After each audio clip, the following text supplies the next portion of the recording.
Stampin' Up! Demonstrator in Basking Ridge, New Jersey, and I go live every Wednesday at 3 o'clock Eastern Time so that I can share with you some of the things that I'm working on and, Stampin' Up! Specials and all that kind of stuff. So today we are focusing on yet another celebration item that you can earn for free during now the month of February till the end of celebration or until it sells out, whichever comes first. And I don't think I've shown this one before, so let's go ahead and take a look. So we come over here, and here is the stamp set. So with a $50 order, you can order this stamp set. It is watermelons, right? And it's called Watercolor Melon, and it is a two-step stamping set, and I'm going to show you how that works. And I just think it's great. I am a watermelon fan, so I don't know about you, but I do love watermelon, and I would eat it any time of year, and especially in the summer, of course, when it's sweetest. But you can always seem to find watermelon these days in the grocery store. So let's go ahead and make a card. So this card uses lots of different pieces of the stamp set and a little bit of black and white check ribbon. So let's make this card. We're going to start with a piece of basic black cardstock. This is 8.5 by 5.5. And we're just going to give that a nice crease. Now, we will be making this card in my Stamp-A-Stack on Friday and Saturday this weekend. So those of you who come to class, you'll be looking for this that we'll be making. So we're going to go ahead and we're going to put a piece of white on the inside because the card is black. And so let's go ahead. I'm just going to use my Stampin' Seal to put that on the inside so that when we're writing, we can see what we're writing. And you'll notice that this has a little bit more more of a border around the outside. Usually I leave the white piece is 1/4 of an inch smaller. This time it's more like 1/2 inch smaller, leaving a bigger border all the way around. And the only reason I did that is because for class, I want it to be less confusing because the piece that's going to go on the outside needed to be a little bit smaller. So there you go. That's the reason. So now I'm going to take a piece of shaded spruce, and the shaded spruce is going to go on the outside. There we go. Place that down, and then we're going to put our card base aside and work with that second piece of basic white cardstock. So we are going to create our background, and our background includes somebody's texting me, sorry. The background includes whole watermelons, but also some of the leaves. So let's take a look at the stamps we need for this. We're going to use our shaded spruce ink pad, and then we're going to use the giant watermelon. Giant because it is the biggest stamp in the set. And I always like to use odd numbers of stamps. So I'm going to stamp this 5 times, but some of them are just partial. You can see here that they're just partial. But also, let's take a look at this first. See how you can see that the way that the stamp is made, you have different, almost different colors of the shaded spruce on the ink pad. Let's see. Maybe if I hold it up. See that? Can see that it's kind of gradiated, and that's because this kind of stamp is a distinctive stamp, and this is exclusive to Stampin' Up. It's patent pending, and yeah, it automatically gives you some more of that texture, or it makes it look more lifelike, if you will, by allowing one stamp to give you different shades of the color that you're using. All right, so you can see that I've stamped it 5 times. This one is just, these go off the card a little bit. Remember, that's okay. Going off the card is fine. I don't know why I'm closing this because I also need to use the leaf, and I forgot to put that one on a block. Here I am thinking I'm all prepared. So you can see that this is using a whole lot of stamps. I'm going to have to remove one. Let's see, because I already have 6 or 7 blocks over here. And I can't use them all. So here we go. I'm just going to fill in some of the white areas with these leaves. Now, when you're stamping, you always want to make sure that you stamp your biggest pieces first to make sure that you have room for them.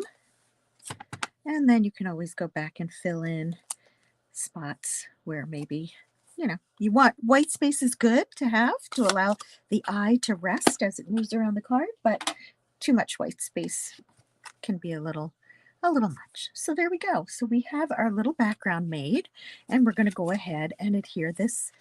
Well, in theory, we would adhere it to the card front, but we have to wrap our ribbon. Now, for our ribbon, we are going to use our black and white. This is our black and white gingham, okay? And this is how I'm recommending doing my ribbon these days. What I do is I measure the amount I need a little bit bigger than the width of the card. And then I'm going to take my scissors and trim it. I trim it on an angle because after I put adhesive on the back only, I'm not putting any adhesive on the front. I'm going to put our adhesive on the back. We're going to wrap it around and secure it on the back side. Okay, and then this part is loose. And if it's not quite straight, it's very forgiving. You can peel it back up until you get it right. And I didn't do that right again. This doesn't seem straight to me. There we go. And we're going to go ahead and put that onto the card front. Now here, there's just this is an eighth of an inch smaller. So it just leaves that little tiny border. We didn't need a whole lot there. But now we're going to finish off our bow with taking another piece of the ribbon. And it's usually about 3 or 4 inches. It depends on the width of the ribbon. And all we're going to do is slide it under. Okay, see how I have that? And then we're going to just tie a knot. And I am finding that this is the easiest way to show people how to make knots. I have other ways of doing it. Some I like better, the results, but these results, especially with a thin ribbon, come out really nice. And let me just tell you a little trick. You can actually move the bow along the line, which is going to be helpful later when we put our tag on to get it in just the spot that we want it. Okay, so that's how we did that. Why do I cut the ribbon at an angle? Hi, Dawn. I cut it because I think it looks prettier. That honestly is the only reason. And then I'm going to trim it. It also, like if you're threading something, it always makes it easier if it's cut on an angle, but really doesn't make that much of a difference on this. But thank you for asking the question. There we go. Okay, so now we have our card base. So now we're going to stamp a sentiment to make our tag, just to get that done. And for this, I love the layering leaf set. I love the sentiments on here. I love the font mixes that they have. And I'm just going to use the hello. And I'm going to use the Melon Mambo. Woohoo! Right? A Melon Mambo. Of course, what other color would we use on a watermelon card, right? And I'm just going to stamp it on a strip. So those of you who come to class know that where the strips are for using the sentiment and the punch. And this punch is the lasting label punch.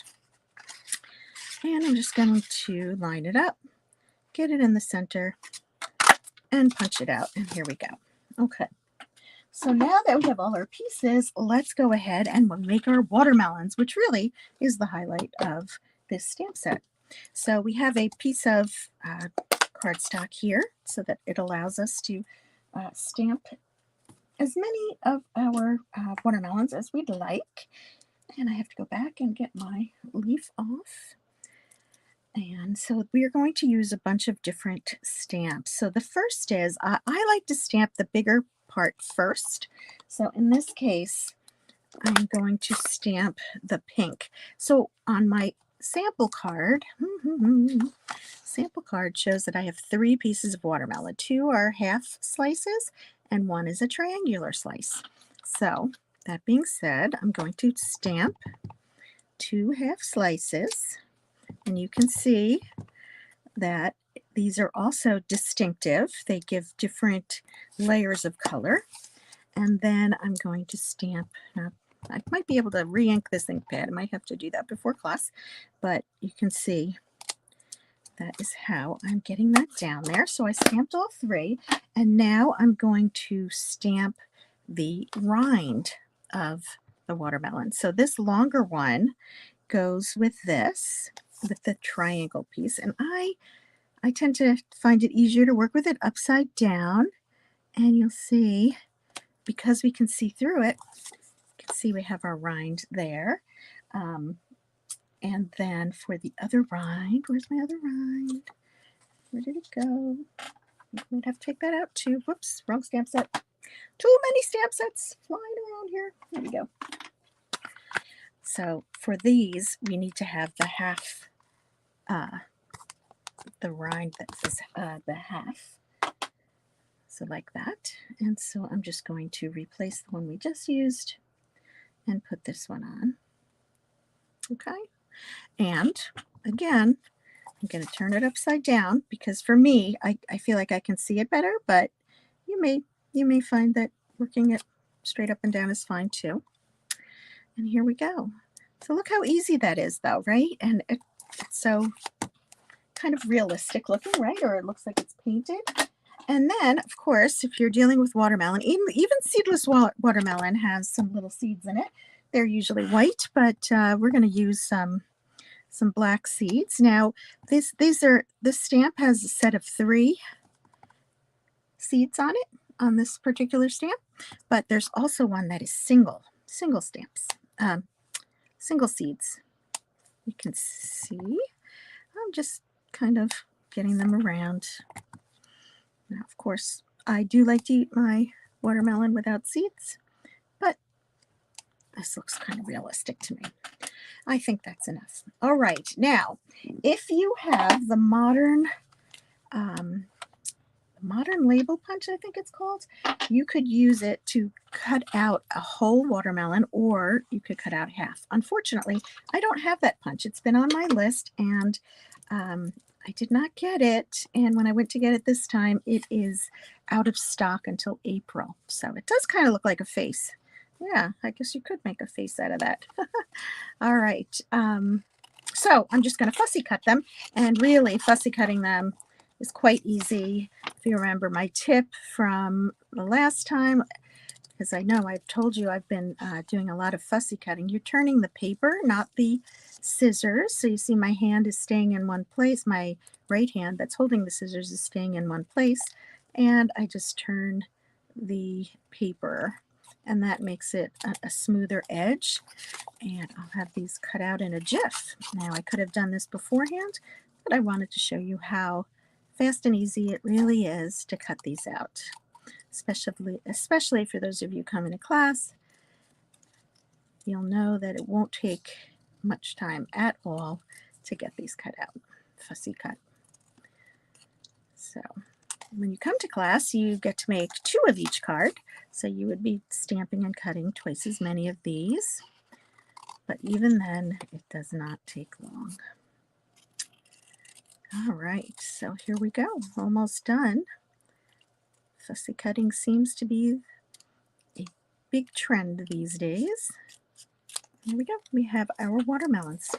So to adhere our watermelons down, let me just get rid of this scrap paper. We're going to arrange them how we think we'd like them on the card. So in the background, I would like to have, and when I say the background, I'm going to be covering up some of it with the hello. And we're going to put 2 down. One is going to go with a dimensional.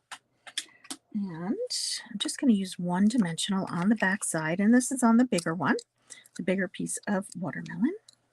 So here we have that. I feel like I've got a lot of fuzzy going on here. There we go. The other one of the halves I want to put on an angle, and I'm actually going to put that down with a little bit of regular adhesive on the back right side. It might weigh down the bigger piece a little bit, but you can see I only have it adhered over here, and that should be fine. And then I'm going to take my label, and I'm going to apply this with dimensionals, 1 at the top, 1 at the bottom, so that it overlays, and I want to be able to show a lot of it through. right? So here we go. And then for our last one, I'm just going to put it at the bottom corner of the card. I might have gone over a little too far here. Here, let's, beauty is we can peel it up. It's not too difficult. Let's go ahead and raise that up just a little bit so that we can get this down. And for this, I'm going to put one dimensional, and I'm putting that dimensional down here so that I know that I'll be covering that up, but I don't have to worry about it being placed over the label. And there we have it. So that is my quick hello card. Now this hello seems a little crooked, doesn't it? Oh my goodness. There we go. That looks a little bit better. Okay, so we have our hello card and our watermelons. So all the instructions for this card are on my blog. You can go ahead and take a look at that. It also will have a copy of this video. I'm glad you like it, Dawn. Thank you. She says it's adorable. I think it is too. And yeah, so that is this card. Now remember, this is only available through the end of February because it's part of Celebration. And there are also lots of other Celebration products still available. It's a great time to order, to stock up on that cardstock, that paper. And I don't know if you saw, but Paper Pumpkin, if you order your Paper Pumpkin subscriptions, prepay them, you also get Celebration benefits. So it is the best time to get ahead on your Paper Pumpkin subscriptions. If you're going to buy them anyway, you may as well prepay them and then get some extra gifts using with any 3-month, 6-month, or 12-month subscription. So if you have any questions about that, feel free to reach out to me. And I think that's what I have for today. So we'll see you the next time. Thank you so much for joining me. Bye-bye.